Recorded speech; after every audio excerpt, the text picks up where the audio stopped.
Class 11th commerce, subject Hindi, chapter number 2, बापू की कुटिया में। राम वृक्ष बेनीपुरी इस गद्य के लेखक है और राम वृक्ष बेनीपुरी गांधी जी के बहुत चाहक थे। लेखक ने गांधी जी के आदर्श पर स्वतंत्रता आंदोलन में अपने जीवन को समर्पित भी कर दिया था। अनेक कष्ट भी सहे थे उन्होंने, संकटों से भी गुजरे थे बहुत सारे, पर संयोग ऐसा हुआ कि वे गांधी जी के जीवन काल में चाहकर भी उनके कभी दर्शन नहीं कर पाए। गांधी जी के बहुत बड़े चाहक थे, गांधी जी को मान भी देते थे, गांधी जी के रास्तों पे भी चलते थे, लेकिन वो चाहकर भी कभी उनके दर्शन नहीं कर पाए जीते जी। इस बात का उन्हें दुख जरूर रहा, पर वे अपने आप को बहुत भाग्यशाली मानते हैं कि उन्होंने बापू की कुटिया की प्रत्येक वस्तु को नज़दीक से आत्मसात करने का मौका मिला उनको, और जिनका उपयोग गांधी जी ने किया था वो सारी चीज़ें जो गांधी जी के मरने के बाद वहाँ पर आश्रम में रखी गई थी, और उन सारी चीज़ों को उनको आत्मसात मतलब उनको प्रत्येक देखने का और प्रत्येक छूने का मौका मिला। तो उसको देखकर भी वो अपने आप को बहुत भाग्यशाली मान रहे थे कि कोई नहीं, मेरे जीवन में जीते जी तो मैं उनके दर्शन नहीं कर पाए, लेकिन बहुत सारी ऐसी चीज़ें को जो गांधी जी बहुत प्रिय समझते थे और उनको उपयोग करते थे, उनको मैं देख पाया। वे इन वस्तुओं में गांधी जी के साक्षात दर्शन करने लगते हैं और सोचते कि गांधी जी ऐसा करते थे, ऐसा करते होंगे।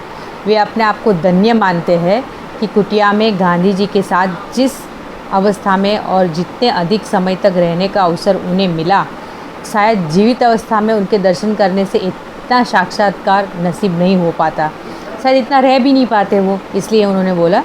तो ये निबंध में इस दर्शन का जीवंत और भावुक चित्रण किया गया है, इसीलिए इस गद्य का नाम रखा है बापू की कुटिया में।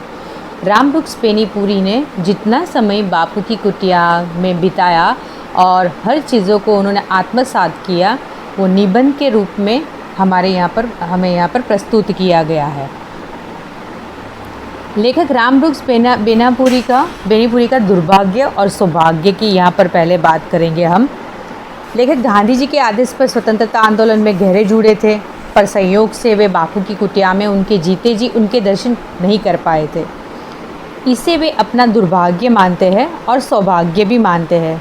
दुर्भाग्य इसलिए कि वे उनके आवास पर उनके दर्शन करने उनकी चरण रज को माथे पर नहीं चढ़ा सके, और सौभाग्य इसलिए मानते हैं कि अब वे उस शांत एकांत में अकेले उस कुटिया से इतना तादात्म्य प्राप्त करें, मतलब इतना अपनापन प्राप्त कर रहे हैं जो उस समय इतनी देर के लिए संभव नहीं हो सकता। शायद उतना देर गांधी जी उनको देते भी नहीं, शायद उतनी देर वो प्रत्यक्ष बैठ भी नहीं पाते, ऐसा भी हो सकता था। वो हर चीज़ का वहाँ पर सूक्ष्म वर्णन करते हैं और हर चीज़ को देखकर हर चीज़ का यहाँ पर हमें उस निबंध के द्वारा सूक्ष्म वर्णन कर रहे हैं। जैसे कि लेखक गांधी जी द्वारा कुटिया में उपयोग में लाई गई छोटी बड़ी हर वस्तु का एक एक कर सूक्ष्म वर्णन करते हैं और उनमें सप्राण गांधी जी के दर्शन करते हैं। ये वस्तुएं लेखक से बातें करते हैं और लेखक उनसे प्रश्न भी करते हैं।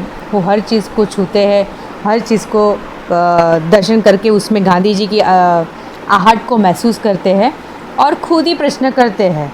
बापू के 3 बंदर लेखक को बापू के दर्शन कराते हैं। लेखक बापू को अपने बिस्तर पर बैठे हुए विभिन्न क्रियाएं करते हुए देखते हैं। उन्हें दीवार पर लिखे हुए ओम और हे राम शब्दों को निहारते हुए गांधी जी दिखाई देते हैं। कुटिया में जो संपूर्ण चीज़ें उनको दिखाई दे रही है, उसका सूक्ष्म वर्णन करते करते वो हर चीज़ को गहराई से देख रहे हैं और हर चीज़ को अपने आप ही प्रश्न करते हैं और अपने आप ही प्रश्न ढूंढते हैं। गांधी जी के 3 बंदर हम सब जानते हैं, बुरा मत सुनो, बुरा मत देखो, बुरा मत बोलो। इन 3 बंदरों के दर्शन करते हुए भी वो बहुत खुश हो जाते हैं वहाँ पर जो गांधी जी ने रखे थे, और दीवार पर उन्होंने ओम लिखा था और हे राम शब्दों को निहारते हुए भी गांधी जी उनको दिखाई देते कि बस मैं प्रत्यक्ष ये शब्द जो दिख रहे हैं वो उसमें मुझे गांधी जी के ही दर्शन हो रहे हैं। अब आई है ऋषियों की परंपरा जो गांधी जी निभाते थे। हे राम शब्द से लेखक की तंद्रा भंग होती है, उन्हें अपने बीच गांधी जी के न होने का एहसास होता है। हम सब जानते हैं कि हे राम शब्द कब बोला जाता है, जब किसी की मृत्यु हो जाती है और उसकी ठाठी ले जाती, ठाठी यानी जिसके ऊपर उसको उठाकर ले जाते हैं 4 आदमी, उसे ठाठी बोलते हैं। तो तब हे राम ऐसे शब्द बोले जाते हैं। तो उन्हें अपने बीच गांधी जी के न होने का एहसास होता है हे राम शब्द की देखने से। वे सोचते हैं कि जिस दिन गोलियों के भयानक धड़ाकों के बीच गांधी जी के मुंह से हे राम निकला था, उस दिन संसार को लगा था कि रूसियों की परंपरा टूटी नहीं है और उसमें एक नई कड़ी जुड़ गई है। वे दुखी होते हैं कि काश ये ज्ञान उनकी हत्या करने वाले को भी होता। हम सब जानते हैं कि गांधी जी की हत्या कैसे की गई थी और लेखक को उसका बहुत अफसोस होता है कि जब गांधी जी के मुंह में जब लास्ट में हे राम शब्द निकला था, और रूसियों की परंपरा भी टूटी नहीं। रसिया भी चाहते थे कि भगवान, जब किसी की मनुष्य की मृत्यु होती है तो ईश्वर का स्मरण करना चाहिए, ताकि जैसे कि हमारे शास्त्रों में कहा गया है, संस्कृति में कहा गया है कि स्वर्ग प्राप्त है। स्वर्ग नरक की बातें तो हम नहीं समझते, लेकिन इतना समझते हैं कि हमारे कर्म हमें अगले जन्म की हमें पूंजी देते हैं कि आप जैसे कर्म करोगे वैसे ही फल पाओगे। और कहा जाता है कि आप जैसे कर्म करोगे उसके फल आपको इधर ही भुगत के जाना है। वो फल भुगतने के लिए आपको राह देखने की भी, अगले जन्म की राह देखने की भी ज़रूरत नहीं है। इसलिए वे दुखी होते कि काश ये ज्ञान उनकी हत्या करने वालों को भी होता। यदि हमारी ये सारी ज्ञान और संस्कार की बातें जिसने गांधी जी की हत्या की उसको होता तो शायद ऐसा नहीं होता। धीरे धीरे गांधी जी के बिस्तरा तथा उनकी अनेक वस्तुओं का वो अभी ऑब्जर्व करने लगते हैं, वो देखने लगते हैं। गांधी जी का बिस्तरा खजूर की चटाई पर एक गद्दा डालकर और उसे खादी से ढककर बनाया गया था, और वे सोचते कि ये वही बिस्तर है जिस पर इतना बड़ा आदमी तब बैठा होगा। कैसा आदमी, इतना बड़ा आदमी, मतलब आप समझ रहे, महात्मा गांधी जी ऐसे पुरुष थे जिसको हमारे भारत देश में सम्मान से राष्ट्रपिता का सम्मान दिया गया है और हर जगह पर उनकी फ़ोटो लगाई जाती है। हर पीढ़ियाँ उसको याद रखेगी और ना ही उसको कभी भूलेंगे। ये गांधी जी की महानता थी जो मरने के बाद भी सालों साल अमर कर दी उन्होंने, ऐसे उनके कर्म थे। तो गांधी जी के बिस्तरा खजूर की चटाई पर और एक गद्दा डालकर वो खादी से ढककर वो बनाया गया था और उसमें गांधी जी सोते थे। तो लेखक विचार करते हैं, सोचते हैं कि ये वही बिस्तर है जिस पर इतना बड़ा आदमी, इतना महान पुरुष आदमी बैठा होगा। वो बिस्तर जिसमें रत्नजड़ित स्वर्ण सिंहासन भी ईर्ष्या से जलते होंगे। इसके सामने तो रत्नों से जड़ित सिंहासन भी धूल समान है गांधी जी के लिए तो, और उनको भी ईर्ष्या होती होगी कि इतना महान आदमी जो खजूर की चटाई और गद्दे पे सो रहा है और हम इतने रत्न जड़ित सिंहासन पे वो बैठा भी नहीं है। बिस्तर के सिराने काठ की तख्ती, छोटा तकिया, रद्दी कागज़ डालने के लिए पत्तों का बना टोकरा, पित्तल का थूकदान, कलमदान पर रखी लेखनी जिससे उन्होंने लाखों लोगों को उद्वेलित किया था, यर्वदा चक्र तथा कताई की पूनी और तात आदि सामग्री है। और लारीनर की उक्ति की सच्ची राह पर हो तो तुम्हें क्रोध करने की ज़रूरत नहीं, यदि गलत राह पर हो तो किस मुंह से आँख लाल पीली करोगे। ये सारी चीज़ों को मैंने अभी जो आपको नाम बताए वो गांधी जी के बिस्तर के आजू बाजू रखी गई थी, और ये सारी चीज़ों को गांधी जी उपयोग में लेते थे। पत्तों का बना टोकरा, पीतल का थूकदान, कलमदान, लेखनी, उन्होंने लाखों लोगों को उद्धृत किया था इस कलमदान से। यर्वदा चक्र तथा कताई की पूनी और तात, ये सारी सामग्री जिसको गांधी जी हमेशा यूज़ करते थे। और वहाँ पर एक लाइन लिखी गई थी, आदि सामग्री के पास एक लारीनर की उक्ति थी, वहाँ पर लिखी गई थी कि सच्ची राह पर हो तो तुम्हें क्रोध करने की ज़रूरत नहीं है। यदि आप सच्ची राह पर चल रहे हो तो आपको क्रोध करने की कोई ज़रूरत नहीं है। तो किस मुंह से आँख लाल पीली करोगे। यदि गलत राह पर हो तो किस मुंह से आँख लाल पीली करोगे। यदि आप गलत राह पे चलोगे तो आपको क्रोध आना ही नहीं चाहिए, क्योंकि आपको खुद को पता है कि आप गलत राह पे ही चल रहे हो, और सच्ची राह पे चल रहे हो तो क्रोध होता ही नहीं है, क्रोध करने की भी ज़रूरत नहीं है। ये गांधी जी की विचारधाराएं थी और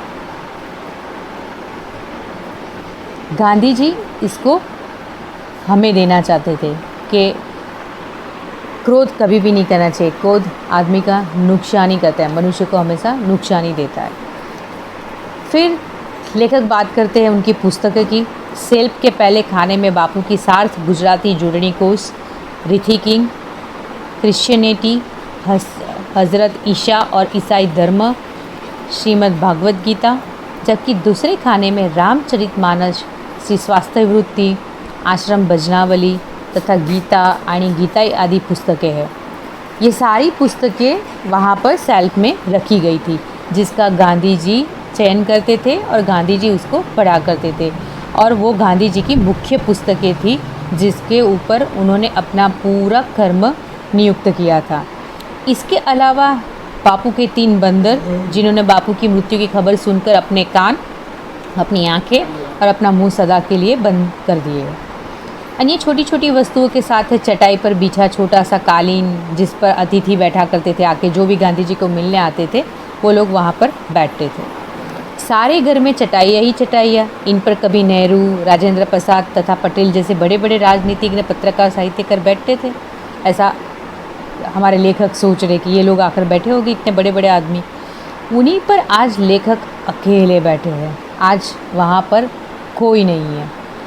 उस चटाई पे जो बड़े बड़े आदमी आकर बैठते थे वो सब आज वहाँ पर कोई नहीं है। इन चटाइयों पर एक दफ्ती पर झूठ के बारे में सुवचन लिखा है। यहाँ पर ये चटाई पर सुवचन लिखा है झूठ के बारे में। बस वहाँ पर अभी कोई दिखाई दे रहा नहीं है। बापू की कुटिया का विभाग कैसा था? बापू की कुटिया के 3 भाग हैं। पहला भाग वहाँ जहाँ बापू रहते थे। मध्य भाग में बापू की सेवा के लिए राजकुमारी अमृत कौर रहती थी। और तीसरे भाग में बापू का स्नानघर है, जिसे वे स्वयं स्वच्छ करते थे। इसके अलावा है स्नान सामग्री, जो बापू का वहाँ पर स्नान गृह सब दिख रहा है। कुटिया की रचना कैसी थी? वहाँ पर बापू की कुटिया बाँस और लकड़ी की बनी है और ऊपर खरपेल है। दीवारें बाँस की पट्टियों की है, पर कुटी खूब हवादार है। कुटिया की एक एक वस्तु को लेखक निहार रहे हैं और उनके अपने शब्दों में पिरोते जा रहे हैं। जैसे जैसे हर एक चीज़ों का लेखक देखते जा रहे हैं, वैसे वैसे अपने शब्दों में वो हमें बताते जा रहे हैं। ये निबंध रूप है। ये गद्य जो है हमारे समक्ष निबंध रूप में रखा गया है। रामकृष्ण ने जितने भी कुटिया के अंदर प्रत्यक्ष जिनको देखा, उनका सभी का हमें वर्णन करके बताया। और गांधी जी उनका कैसे उपयोग करते थे, वहाँ पर क्या क्या चीज़ें रखी गई है, और वहाँ पे कुटिया में कितने विभाग हैं, कुटिया की रचना कैसी थी, और वहाँ कौन कौन आता था, वो प्रत्यक्ष उनको प्रश्न पूछते हैं और उनका जवाब लेते हैं। और हमें उन्होंने धीरे धीरे उन सारी चीज़ों का वर्णन करके ये सारे निबंध में बता दिया। तो ये था हमारा गद्य बापू की कुटिया में। और इस निबंध इस गद्य का स्वरूप था निबंध लेखन। इससे हमें पूरी एक्सरसाइज, ये लेसन मैंने आपको समझा दिया। सभी को ये लेसन पूरा पढ़ना है। ये वीडियो देखने के बाद एक बार आप जब लेसन पढ़ेंगे तो आपको ये सारी बातें समझ में आएगी जो मैंने आपको अभी समझाई है। साथों साथ आपको ये सारे शब्दार्थ, स्वाध्याय जो आपको कंप्लीट करना है नोटबुक में, और नोटबुक में लिखना है, ताकि आप अच्छी तरह जो लेसन की पढ़ाई की उसके आंसर लिखेंगे तो आपके मन में बैठेंगे और आप परीक्षा की अच्छे से तैयारी कर पाएंगे। और इस लेसन के बाद सबको महात्मा गांधी जी के ऊपर निबंध लिखना है। बच्चों, इस लेसन को देखकर बापू की कुटिया में जो महात्मा गांधी जी का वर्णन किया गया और उनकी चीज़ों का वर्णन किया गया है, तो हम सब जानते हैं कि महात्मा गांधी जी एक महान पुरुष थे और उनका हमारे जीवन में क्या महत्व है और हमारे देश के लिए भी उनका क्या महत्व है, और उनके कई सारे ऐसे कार्य हैं जिसको हम भुला नहीं सकते हैं।